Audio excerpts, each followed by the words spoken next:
Senator Roberts. Thank you, Deputy President. When will this government actually care about Australians? For most people, the Australian dream of buying a home is dead. This government would rather have people as housing slaves, either debt slaves to the banking cartel with unaffordable mortgages or rent slaves with overseas investment funds like BlackRock and Vanguard as landlords. In their motion, the Greens criticise property investors. Those in glass houses shouldn't throw stones, or rather those with housing portfolios shouldn't throw Senate motions.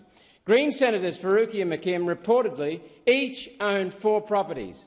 Remember Senator Faruqi's native tree clearing and koala habitat to build luxury rentals in Port Macquarie. Yet the Greens property investors say they're the enemy of property investors and the saviours of koalas. The old saying seems true. Every accusation is actually a confession. Now, I've got nothing against property investors. In well-balanced housing markets, investors play an important part of housing supply. Yet successive governments pushing record immigration destroyed the dream of owning a home in Australia. In 2023 alone, 547,000 immigrants arrived.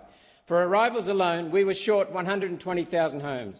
That's not counting the housing shortfall for natural population growth. The extraordinary demand of housing for new arrivals must be turned off. One Nation is the only party that can be trusted to make the tough decisions on cutting immigration to reduce house demand, getting more houses built and putting Australians first. No more immigrants until Australians can afford a roof over their head. Send some visa holders back to their countries until house construction catches up.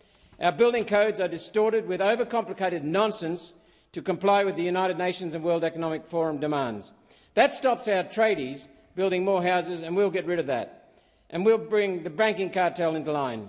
For first-time buyers, One Nation's 5% fixed mortgages will be more than $800 a month cheaper.